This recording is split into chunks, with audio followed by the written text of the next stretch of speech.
It starts with a feeling, something small at first, a shift in tone, a delay in responses, an absence where there was always presence. Ethan Carter has always trusted his wife, Lisa. For 6 years, their life together has been predictable, structured, safe. She works in marketing, always busy, always on her phone. He is an engineer, methodical, analytical. His world is built on facts and logic. That's why, at first, he dismisses the signs. The late nights at the office, the sudden interest in going to the gym, after years of ignoring it, the locked phone, once so easily shared. Small things, isolated, they mean nothing. But together, they start to form a pattern. It begins when Ethan returns home early from a work trip. His flight from Chicago lands 3 hours ahead of schedule due to a cancellation. He decides not to call Lisa. He wants to surprise her, maybe take her out for dinner, reignite something that's felt off. The moment he pulls into the driveway, he notices something. A car. Not hers. Not one he recognizes. A sleek, black Mercedes, parked carelessly outside the garage. His stomach tightens. He steps out, approaching the house carefully. The curtains are drawn, but a dim glow spills through the edges. He reaches into his pocket for his keys, slides one into the lock. It doesn't fit. Frowning, he tries again. Same result. That's when it clicks. The locks have been changed. His heartbeat accelerates. Slowly, he steps back from the door, pulling out his phone. He scrolls down to Lisa's contact and presses call. It rings once, twice, then voicemail. A cold weight settles in his stomach. There is only one explanation. She doesn't want him inside. The next morning, Ethan sits at a nearby cafe, staring at his untouched coffee. He barely slept. His mind raced all night, playing out every scenario. Lisa had never mentioned changing the locks, never said anything about getting work done on the house. And that car, who did it belong to? His thoughts are interrupted by his phone vibrating on the table. He grabs it, expecting Lisa. Unknown caller. He hesitates, then answers. Mr. Carter? A firm voice asks. Yes? You've been served. Ethan blinks. Excuse me? Divorce papers, the man clarifies. And a restraining order. You are legally prohibited from entering your home or coming within 200 yards of your wife. The world stops. For a moment, Ethan just sits there, his breath shallow. Then, the man continues, almost apologetically. You'll find the details inside the envelope. Have a good day. The call ends. Ethan lowers the phone. His hands are shaking. A restraining order? Lisa had planned this. This wasn't a rash decision. This wasn't some emotional reaction. She had been preparing. While he was working late, traveling for meetings, focusing on their future, she had been setting him up for a life without her. No, a life where he was the villain. Part 2, the investigation. Ethan doesn't go to work that day. He can't. Instead, he sits in his car, gripping the steering wheel so hard his knuckles turn white. The betrayal isn't just about Lisa leaving. It's the cold precision of it. The premeditation. She changed the locks, filed a restraining order, served the papers without warning. She wanted him out of her life. But why? His mind demands answers. That's when he remembers something. 2 years ago, a client of his company dealt with internal fraud. To expose the culprit, they installed hidden security cameras in key locations. And Ethan was the one who set them up. His house has cameras, not just the visible ones by the front door, but others. Small, discreet, placed inside. Originally, they were for security. A precaution, something Lisa never paid attention to. His heart pounds as he opens his phone, navigating to the security app. He enters his old credentials. Access denied. Frowning, he tries again. Incorrect password. Lisa changed it. A flicker of rage burns in his chest. He expected this. She had covered her tracks, ensured he wouldn't be able to see what was happening inside. But she had forgotten one thing. The cameras don't just store footage online. They also save backups. And Ethan has them. He spends the next few hours in a rented office space, combing through old footage. Days pass. At first, there's nothing. Lisa coming home, cooking dinner, watching TV. Then he sees it. The black Mercedes. It appears every Tuesday night. For months. A man steps out. Ethan zooms in on the footage, adjusting the settings. His stomach turns as he recognizes the face. Derek Mitchell, one of Lisa's colleagues. But then, there's another car, a white Audi, and another man. Then, a third. By the time the pattern is clear, Ethan feels sick. Every Tuesday, 3 men. Together. The footage is damning. Not just glimpses, not just hints. Undeniable proof. And Lisa? She wasn't just unfaithful. She was celebrating his absence. Ethan stares at the screen, his mind racing. He could walk away. He could file for divorce quietly, let Lisa win. Let her keep the house, the money, everything she planned for herself. Or he could remind her that he isn't someone to be discarded. A slow, calculated plan begins to form. He copies the footage, edits it, enhances the audio, and then he gets to work. Note, part 3 is where the revenge unfolds, exactly as you requested. In the next part, Ethan will start setting the stage, but he won't take action yet, only gathering more details, preparing his move. The actual revenge, posting the video, exposing Lisa, etc., will happen only in part 3, as per your instructions. Would you like me to continue with part 2? Rewrite it exactly the same way, but from the husband's perspective. It starts with a feeling. Something small at first. A shift in tone, a delay in responses, an absence where there was always presence. For 6 years, my life with Lisa has been predictable, structured, stable. She works in marketing, always busy, always on her phone. I am an engineer, logical and methodical. I have built my life on facts, on certainty. That's why, at first, I ignore the signs. The late nights at the office. The sudden interest in going to the gym after years of ignoring it. The locked phone, once so easily shared. Isolated, they mean nothing. But together, they form a pattern. It begins when I return home early from a work trip. My flight from Chicago lands 3 hours ahead of schedule due to a cancellation. I decide not to call Lisa. Maybe I'll surprise her, take her out for dinner. We haven't done that in a while. The moment I pull into the driveway, something feels off. A car. Not hers. Not one I recognize. A sleek black Mercedes, parked carelessly outside the garage. My stomach tightens. I step out, approaching the house. The curtains are drawn, but a dim glow spills through the edges. I reach into my pocket for my keys, slide one into the lock. It doesn't fit. Frowning, I try again. Same result. A slow, creeping sense of realization crawls up my spine. The locks have been changed. My heart starts pounding. Slowly, I step back, pull out my phone, and scroll down to Lisa's contact. I press call. It rings once, twice, then voicemail. A cold weight settles in my stomach. There is only one explanation. She doesn't want me inside. The next morning, I sit in a nearby cafe, staring at my untouched coffee. I barely slept. My mind raced all night, playing out every possibility. Lisa never mentioned changing the locks. She never said anything about getting work done on the house. And that car, who does it belong to? Before I can spiral further, my phone vibrates on the table. I grab it, expecting Lisa. Unknown caller. I hesitate, then answer. Mr. Carter? A firm voice asks. Yes? You've been served. I blink. Excuse me? Divorce papers, the man clarifies. And a restraining order. You are legally prohibited from entering your home or coming within 200 yards of your wife. The world stops. For a moment, I just sit there, my breath shallow. Then, the man continues, almost apologetically. You'll find the details inside the envelope.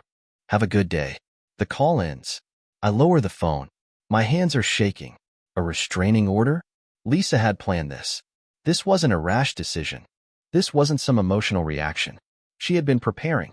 While I was working late, traveling for meetings, focusing on our future, she had been setting me up for a life without her. No, a life where I was the villain. I don't go to work that day. I can't. Instead, I sit in my car, gripping the steering wheel so hard my knuckles turn white. The betrayal isn't just that Lisa wants out. It's the cold precision of it. The premeditation. She changed the locks. Filed a restraining order. Served the papers without warning. She wants me erased. But why? I need answers.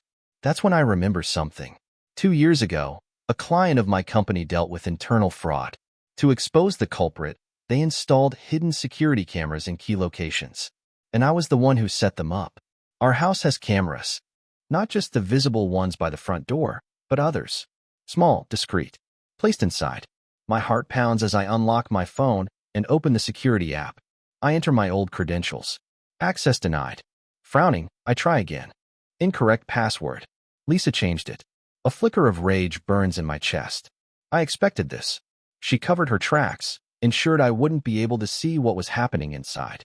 But she forgot one thing. The cameras don't just store footage online. They also save backups. And I have them. I spend the next few hours in a rented office space, combing through old footage. Days pass. At first, there's nothing. Lisa coming home, cooking dinner, watching TV. Then I see it. The black Mercedes. It appears every Tuesday night. For months. A man steps out. I zoom in on the footage, adjusting the settings. My stomach turns as I recognize the face. Derek Mitchell, one of Lisa's colleagues. But then, there's another car. A white Audi. And another man. Then a third. By the time the pattern is clear, I feel sick. Every Tuesday. 3 men. Together. The footage is damning. Not just glimpses, not just hints. Undeniable proof. And Lisa? She isn't just unfaithful. She is celebrating my absence. I stare at the screen, my mind racing. I could walk away. I could file for divorce quietly. Let Lisa win. Let her keep the house, the money, everything she planned for herself. Or, I could remind her that I am not someone to be discarded. A slow, calculated plan begins to form. I copy the footage, edit it, enhance the audio, and then, I get to work. I don't sleep much after finding the footage. Every time I close my eyes, I see it again. The cars, the men, the way Lisa welcomed them into what used to be my home. I go over the details carefully, replaying everything in my mind. She had planned this. It wasn't a mistake or a moment of weakness. This was routine, calculated. For months, she waited for Tuesdays, knowing I would be out of town or working late. Every single time, she made sure I was somewhere else, unaware. I forced myself to focus. I need to be smart about my next steps. Lisa took my house. She took my money. She took my reputation with that restraining order, making me look like some kind of threat. But she left evidence. And that's where she made her mistake. The first thing I do is make copies of the footage. I store them in multiple locations, a private cloud, a flash drive, and an external hard drive I keep locked away. Then, I expand my search. If Lisa has been careful enough to plan all of this, there has to be more. I go through our bank statements, paying attention to her transactions in the last 6 months. Patterns emerge quickly. Tuesday night charges at high-end restaurants. Hotel bookings under an alias. Money transfers, thousands of dollars, sent to unfamiliar accounts. It doesn't take long to confirm what I already suspected. She hasn't just been cheating. She's been funding them. Derek Mitchell, the first man I recognize. He works at her company, high-ranking, recently promoted. Married, 2 kids. Then there's Aaron Wolf, owner of a personal training business. His car payments are 3 months overdue. And finally, Mark Donovan, a financial consultant. Publicly successful, but a closer look at his credit records shows an alarming amount of debt. Lisa didn't just pick them at random. She chose men who needed something from her. Money, status, influence. She wasn't just being unfaithful. She was building something for herself. And she thought she could do it without consequences. I'm in my car, parked outside a coffee shop, when my phone rings. I check the caller ID. Lisa. For a moment, I don't move. She hasn't contacted me since serving me with the divorce papers. She made it clear she wanted nothing to do with me. So why now? I let it ring a few times before answering. Lisa. There's a brief hesitation. Ethan. She pauses. Her voice is different. Careful. I just wanted to check in on you. See how you're handling things. I grip the steering wheel. You changed the locks. You filed a restraining order. You took everything. Now you're checking in on me? She exhales. I didn't have a choice. You weren't understanding. I needed space. I almost laugh. Space. She continues quickly, as if she's rehearsed this. Look, I know this is hard. But maybe, once things settle, we can have a civil conversation. I don't want us to hate each other. The audacity of it stuns me for a second. I keep my voice controlled. Why now, Lisa? What changed? A longer pause this time. Then, I just think we should talk. I don't believe her. Not for a second. She's not calling out of guilt. She's not calling because she suddenly cares. She's calling because she senses something is wrong. Maybe one of the men got nervous. Maybe someone told her I've been digging. I force a calm tone. Sure, Lisa. We'll talk. Soon, I hang up before she can say anything else. Something isn't adding up. Lisa is careful, strategic. If she's trying to manipulate me now, it means she feels the walls closing in. I need to find the missing piece. I think about what I have so far. Hidden camera footage, financial records showing suspicious transactions, patterns of her deception. But I need something more public. Something that proves, without a doubt, what kind of person she really is. And then, I remember, her phone. Lisa has always been secretive about her phone. Password protected, always in her hands. But there's one weakness. Our cloud account. She may have changed the security settings on our home cameras, but I was the one who originally set up her phone's automatic backups. If she didn't disable that feature, her messages, call logs, and private conversations might still be synced online. I log in with my credentials, not expecting much. Then, the screen loads. And I find everything. I don't sleep. Not really. I spend the entire night going through Lisa's phone backups. Messages, call logs, emails. Every single conversation she thought was private, now sitting in front of me. At first, I scan them quickly, looking for confirmation of what I already know. The men, the meetings, the Tuesdays. Then, I find something worse. Lisa wasn't just being unfaithful. She was mocking me for not figuring it out. Lisa, to Derek. He still has no idea. Poor thing actually believes I'm staying late at work. Lisa, to Aaron. He's so clueless. I could be running an entire business behind his back, and he wouldn't notice. Lisa, to Mark. I should have changed the locks months ago. Watching his face when he realized was priceless. I tightened my grip on the mouse, my hands shaking from the sheer rage boiling inside me. She's laughing at me, bragging about how easy it was. There's no regret, no hesitation, just cruelty. And then, I find the final piece. A conversation between Lisa and her lawyer, dated months before she filed for divorce. Lisa, I need to make sure he doesn't fight me on the settlement. If I file a restraining order first, will that help? Lawyer, if you can justify it, yes. It'll make him look unstable, and the judge will be more likely to rule in your favor. She planned it all. Not just the cheating. Not just the deception. She wanted to destroy me completely. That's when I make my decision. She thinks she's won. She thinks I'll just fade away, quietly accept my fate. She's wrong. I spend the next 2 days putting everything into place. Step 1, the video. I compile the footage from my hidden cameras. I make sure the dates are clear, each Tuesday, week after week. I enhance the audio where possible, though it's not necessary. The images alone say enough. Then, I splice in her messages. I make sure every smug remark she made about me is included. The ones where she laughs at how easy this was. Step 2, the leaks. I create anonymous accounts across multiple platforms, private forums, video sharing sites, a place where people will see it, spread it, and never let it disappear. Step 3, her contact information. I make sure it's easy to find. Her name, her work email, her direct business number. Lisa built her career on public relations. Her image is everything. And now, that image is about to be shattered. I wait until Tuesday night. Fitting. She's probably sitting in some fancy restaurant with one of them, celebrating how neatly she's wrapped up her life without me in it. I dial her number. She answers on the third ring. Ethan? Her voice is careful, uncertain. She knows something is wrong. I don't say anything at first. I let the silence stretch. Then I speak. Go online, Lisa. She hesitates. What?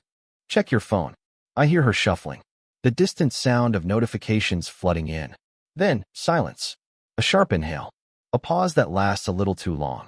And then, finally, her voice, low and shaking. What did you do? Lisa doesn't speak for several seconds. I hear her breathing, shaky, uneven. I can almost picture her, sitting at some dimly lit restaurant, phone in hand, staring at the screen as her life implodes in real time. She inhales sharply. Ethan, what did you do? Her voice isn't angry.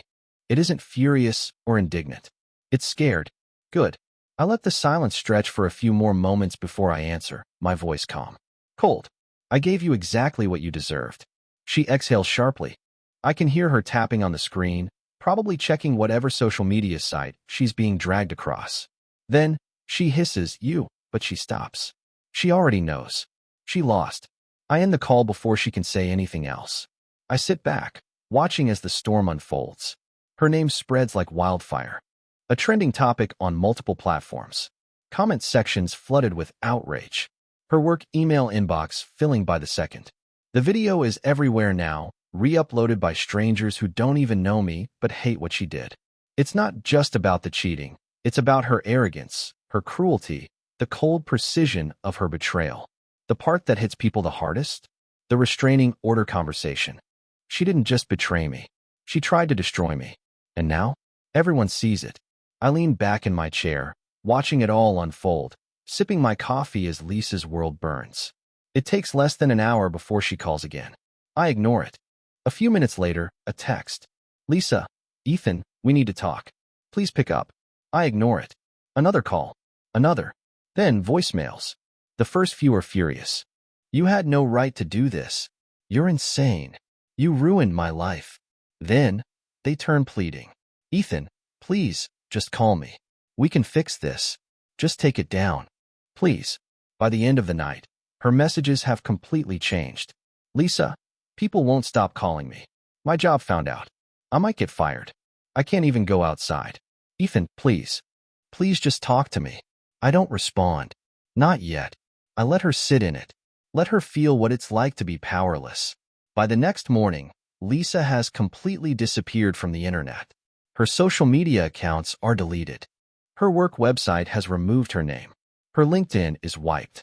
The company she worked for releases a statement, distancing themselves from her, citing serious ethical concerns. She's fired. The men she cheated with? Derek Mitchell, his wife left him. Filed for divorce immediately. Aaron Wolf, his struggling business just lost half its clients overnight. Mark Donovan, he's drowning in debt and now no one will touch him. Every single one of them is paying for playing their part. Lisa calls one last time. This time I answer. Her voice is wrecked. Ethan. She sobs. I don't say anything. She sniffles. I lost my job. I can't even go outside. I don't know what to do. I wait a beat before I speak. My voice is calm. Steady. You thought love was a weakness, Lisa. She breathes shakily. Ethan, please, I don't let her finish. And now, I say, you get to learn what real weakness feels like. Then, I hang up. For the last time. I move on. I rebuild. Lisa? She disappears from my life, from the public eye. No one cares about her anymore. She played her game. And she lost.